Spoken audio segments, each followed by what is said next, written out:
بسم اللہ الرحمن الرحیم۔ سوید بن نعمان نے خبر دی کہ خیبر کی جنگ کے موقع پر وہ نبی کریم صلی اللہ علیہ وسلم کے ساتھ گئے تھے۔ جب لشکر مقام صحبہ پر پہنچا جو خیبر کا نشیبی علاقہ ہے تو لوگوں نے عصر کی نماز پڑھی اور نبی کریم صلی اللہ علیہ وسلم نے کھانا منگوایا۔ حضرت صلی اللہ علیہ وسلم کے پاس ستو کے سوا اور کوئی چیز نہیں لائی گئی اور ہم نے وہی ستو کھایا اور پیا۔ اس کے بعد نبی کریم صلی اللہ علیہ وسلم کھڑے ہوئے اور آپ نے کلی کی، ہم نے بھی کلی کی اور نماز پڑھی۔ صحیح بخاری حدیث نمبر 2981۔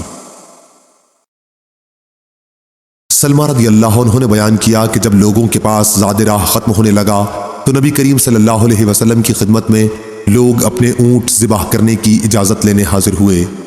آپ صلی اللہ علیہ وسلم نے اجازت دے دی۔ اتنے میں حضرت عمر رضی اللہ عنہ سے ان کی ملاقات ہوئی۔ اس اجازت کی اطلاع انہیں بھی ان لوگوں نے دی۔ عمر رضی اللہ عنہ نے سن کر کہا، ان اونٹوں کے بعد پھر تمہارے پاس باقی کیا رہ جائے گا، کیونکہ انہی پر سوار ہو کر اتنی دور دراز کی مسافت بھی تو طے کرنی تھی۔ اس کے بعد عمر رضی اللہ عنہ نبی کریم صلی اللہ علیہ وسلم کی خدمت میں حاضر ہوئے اور عرض کیا، یا رسول اللہ، لوگ اگر اپنے اونٹ بھی ذبح کر دیں گے تو پھر اس کے بعد ان کے پاس باقی کیا رہ جائے گا؟ آپ صلی اللہ علیہ وسلم نے فرمایا، پھر لوگوں میں اعلان کر دو کہ اونٹوں کو ذبح کرنے کے بجائے اپنا بچا کھچا توشہ لے کر یہاں آ جائیں۔ سب لوگوں نے جو کچھ بھی ان کے پاس کھانے کی چیز باقی بچ گئی تھی حضرت صلی اللہ علیہ وسلم کے سامنے لا کر رکھ دی۔ آپ صلی اللہ علیہ وسلم نے دعا فرمائی اور اس میں برکت ہوئی۔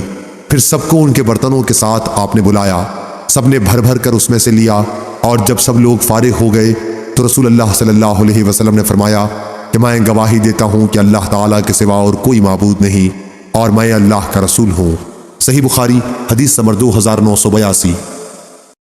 عبدہ نے خبر دی، انہیں ہشام نے، انہیں وہب بن کیسان نے اور ان سے جابر رضی اللہ عنہ نے بیان کیا کہ ہم ایک غزوہ پر نکلے، ہماری تعداد 300 تھی، ہم اپنا راشن اپنے کندھوں پر اٹھائے ہوئے تھے۔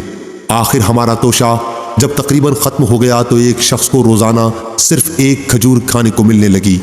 ایک شاگرد نے پوچھا، اے ابو عبداللہ، جابر رضی اللہ عنہ ایک کھجور سے بھلا ایک آدمی کا کیا بنتا ہوگا؟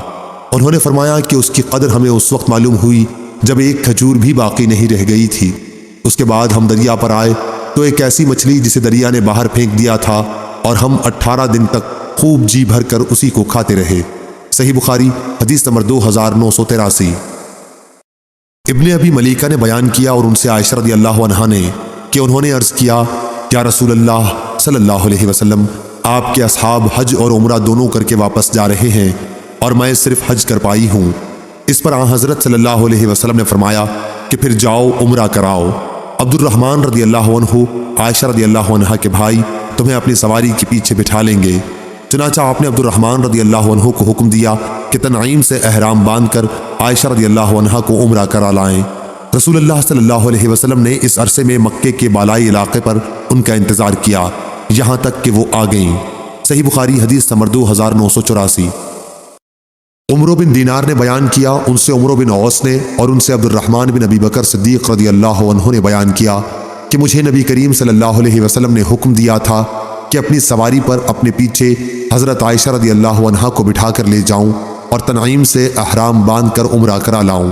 صحیح بخاری حدیث نمبر 2985۔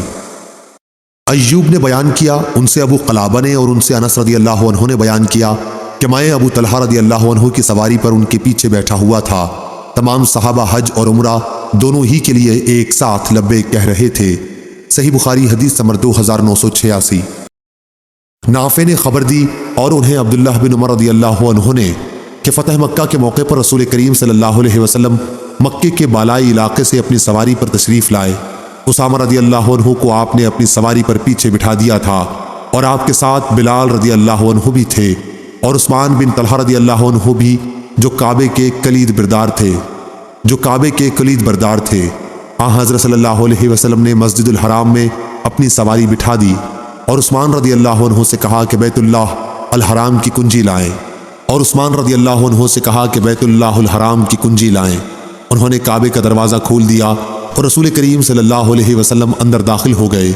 آپ صلی اللہ علیہ وسلم کے ساتھ اسامہ، بلال اور عثمان رضی اللہ عنہم بھی تھے۔ آپ کافی دیر تک اندر ٹھہرے رہے اور جب باہر تشریف لائے تو صحابہ نے اندر جانے کے لیے ایک دوسرے سے آگے ہونے کی کوشش کی۔ سب سے پہلے اندر داخل ہونے والے عبداللہ بن عمر رضی اللہ عنہ تھے۔ انہوں نے بلال کو دروازے کے پیچھے کھڑا پایا اور ان سے پوچھا کہ آن حضرت صلی اللہ علیہ وسلم نے کہاں نماز پڑھی ہے۔ انہوں نے اس جگہ کی طرف اشارہ کیا جہاں آن حضرت صلی اللہ علیہ وسلم نے نماز پڑھی تھی۔ حضرت عبداللہ بن عمر رضی اللہ عنہ نے بیان کیا کہ مجھے یہ پوچھنا یاد نہیں رہا کہ آن حضرت صلی اللہ علیہ وسلم نے کتنی رکعتیں پڑھی تھیں۔ صحیح بخاری حدیث نمبر 2988۔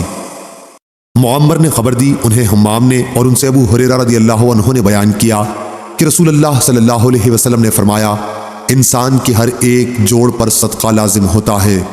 ہر دن جس میں سورج طلوع ہوتا ہے، پھر اگر وہ انسانوں کے درمیان انصاف کر دے تو یہ بھی ایک صدقہ ہے، اور کسی کو سواری کے معاملے میں اگر مدد پہنچائے اس طرح پر کہ اسے اس پر سوار کرائے یا اس کا سامان اٹھا کر رکھ دے تو یہ بھی ایک صدقہ ہے، اور اچھی بات منہ سے نکالنا بھی ایک صدقہ ہے، اور ہر قدم جو نماز کے لیے اٹھتا ہے وہ بھی صدقہ ہے، اور اگر کوئی راستے سے کسی تکلیف دینے والی چیز کو ہٹا دے تو یہ بھی ایک صدقہ ہے۔ صحیح بخاری حدیث نمبر 2989۔ عبداللہ بن مسلمہ نے بیان کیا، ان سے امام مالک نے، ان سے نافع نے اور ان سے عبداللہ بن عمر رضی اللہ عنہ نے کہ رسول اللہ صلی اللہ علیہ وسلم نے دشمن کے علاقے میں قرآن مجید لے کر جانے سے منع فرمایا تھا۔ صحیح بخاری حدیث نمبر 2990۔